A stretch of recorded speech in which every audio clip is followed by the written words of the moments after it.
Hello anime के super lovers.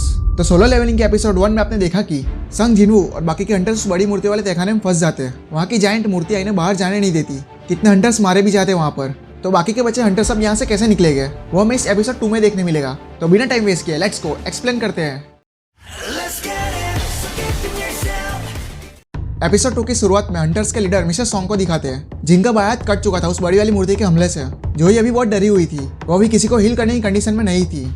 इसलिए अब जिनवू मिस्टर सॉन्ग के कटे हाथ से खून को रोकने के लिए कपड़ा बांध देता है। फिर मिस्टर सॉन्ग कार्टन टेम्पल के नियम जिनवू को याद दिलाते हैं। पहले नियम के अनुसार इस जगह आते ही उन्हें देवता का सम्मान करना था, दूसरा उसकी तारीफ करना था और तीसरा देवता के प्रति अपनी भक्ति को साबित करना था।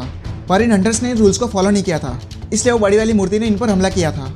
अब संग जिनवू को पता चल गया कि बड़ी वाली मूर्ति खुद यहाँ का देवता है। तब एक हंटर अपनी फुल स्पीड की पावर से यहाँ से भागने की कोशिश करता है। तभी वो देवता अपनी आंखों से मैग्मा रे से उसे जला देता है। फिर जिनवू कहता है कि अगर ये देवता चाहे तो पल भर में ही हमें यहाँ मार सकता है, पर हमें ये मार क्यों नहीं रहा। तभी उसे वो पहला नियम याद आता है, देवता का सम्मान करने वाला। अब जिनवू उस देवता के आगे झुककर सम्मान करता है और बाकी के हंटर्स को भी ऐसा करने को बोलता है। पर दूसरे हंटर्स को विश्वास नहीं था इस नियम पर, साथ ही उनके पास दूसरा कोई रास्ता भी नहीं था, इसलिए वो लोग देवता का सम्मान करते हैं। अब वो देवता थोड़ा सा शांत हो जाता है। तभी वो अपनी भयानक डिमोनिक स्माइल देता है। अब सब लोग खड़े हो जाते हैं क्योंकि वो देवता इन पर हमला नहीं कर रहा था, इसलिए सब खुश थे। पर जिनवू को भी दूसरा नियम याद आता है, देवता की तारीफ करने वाला। तभी वो देवता अपनी सीट से खड़ा हो जाता है और इन हंटर्स की तरफ बढ़ने लगता है। ये देखकर सब लोग डर जाते हैं। तभी एक हंटर दूसरे नियम के मुताबिक उस देवता की तारीफ करने लगता है, पर यह नियम इस देवता पर लागू नहीं होता। वो अपने पैरों से उस हंटर को कुचल देता है। ये देखकर सब लोग बहुत डर जाते हैं। अब वो देवता दूसरे हंटर को भी कुचल देता है।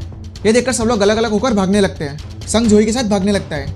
तभी एक दूसरी मूर्ति पार्क नाम के हंटर को बीच से काट देती है। उस बेचारे की छोटी सी एक फैमिली भी थी। कुछ हंटर्स को दूसरी मूर्ति काट डालती है। अब जिनवू लगातार इस मुसीबत का हल ढूंढ रहा था, क्योंकि दूसरा नियम उस देवता वाली मूर्ति पर काम नहीं कर रहा था। तभी उसे वहाँ कुछ ऐसी मूर्तियां भी दिखती है जिनके हाथों में हथियार नहीं बल्कि उनके पास म्यूजिक इंस्ट्रूमेंट है। ये देखकर संग जिनवू सभी हंटर्स को उन मूर्तियों के पास जाने को बोलता है। सब लोग जल्दी से उन इंस्ट्रूमेंट वाली मूर्तियों के पास चले जाते हैं। हंटर्स के उन मूर्तियों के पास पहुंचते ही वो मूर्तियां म्यूजिक बजाने लगती है। संग और जूही साथ में थे, इसलिए वो लोग के पास की मूर्ति इंस्ट्रूमेंट नहीं बजा रही थी, क्योंकि एक मूर्ति के पास एक ही इंसान होना चाहिए, तभी वो मूर्ति अपना इंस्ट्रूमेंट बजाएगी। अब संग जूही को उस मूर्ति के पास खड़े रखकर दूसरी मूर्ति के पास जाने लगता है, पर वो देवता वाली मूर्ति उसके पीछे ही थी। वो संग जिनवू को कुचलने ही वाली थी, पर संग बड़ी मुश्किल से घायल होकर एक सिंगिंग वाली मूर्ति के पास पहुंच जाता है। जैसे ही संग वहां पर पहुंचता है वो मूर्ति गाने लगती है। फिर वो देवता फिर से अपनी सीट पर बैठ जाता है। तभी जूही की नज़र जिनवू के पैर पर पड़ती है, जो कट चुका था उस देवता के हमले से। अब सारे हंटर्स बहस करने लगते हैं कि वो लोग ने क्यों हाका वोट दिया। अगर वो लोग वोट नहीं देते यहाँ आने के लिए तो आज सब जिंदा होते हैं। अब मिस्टर सॉन्ग सारा दोस्त अपने पे लेता है ताकि बाकी लोग बहस करना बंद करें। जिनवू सोचता है कि ये कोई बहस करने का वक्त नहीं है, अभी तो एक तीसरा नियम बाकी है, देवता के प्रति अपनी भक्ति साबित करने का। तभी वो देवता बलि देने वाला स्टोन जमीन से बाहर निकाल लेता है। सारे हंटर्स को पता था कि यहाँ किसी की बलि देनी होगी, इसलिए उनमें से एक हंटर उनके लीडर मिस्टर सॉन्ग को अपनी बलि देने को कहता है। मिस्टर सॉन्ग ने सारा दोस्त अपने पे लिया था, इसलिए वो खुद बलि वाले स्टोन के पास चले जाते हैं। जिनवू सोचता है कि इसमें मिस्टर सॉन्ग की अकेले की गलती नहीं है, बल्कि उनकी गलती है जिसने हाका वोट दिया नीचे आने के लिए। मिस्टर सॉन्ग जैसे उस बलि के स्टोन के पास जाते हैं तब वहाँ आग की फ्लेम जलती है।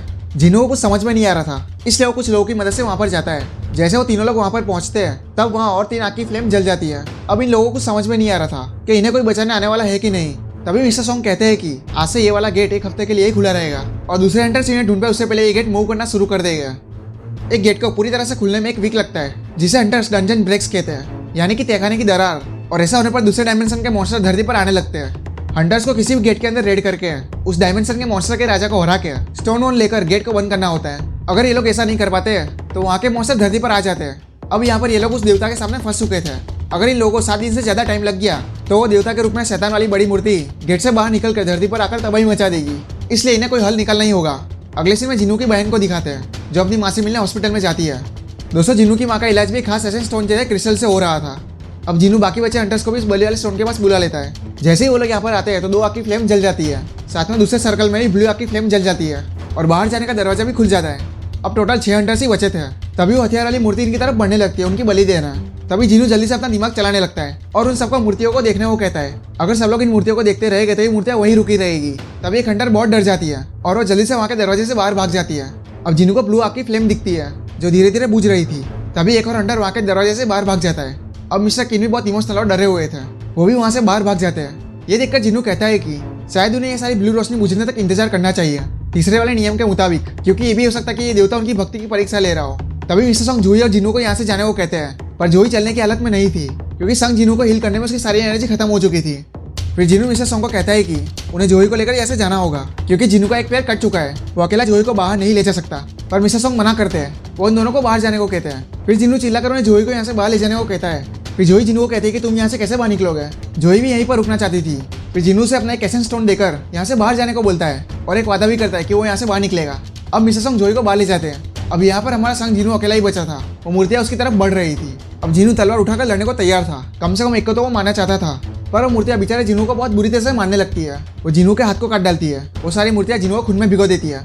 जिन्नू इस तरह कभी नहीं बनना चाहता था। उसे भी ताकतवर बनना था, पर कुछ लालची लोगों की वजह से उसे अपने आप को दाव पे लगाना पड़ा था। अब आखिरी सांस में वो खुश है कि वो यहाँ पर मर रहा है, लालची लोगों से दूर, पर उसका दिल मरना नहीं चाहता। तभी एक बड़ी मूर्ति उसको तलवार मार देती है और यहाँ एक नोटिफिकेशन देखने मिलती है जिसमें लिखा था कि करेज ऑफ द वीक, यानी कमजोर का साहस। और यही एपिसोड 1 एंड होता है। दोस्तों, इसके आगे का एपिसोड बहुत ही कमाल का होने वाला है। वैसे आपको मेरा एक्सप्लेन अच्छा लगा हो तो वीडियो को लाइक कर देना और चैनल को सब्सक्राइब कर देना। And thanks for watching guys.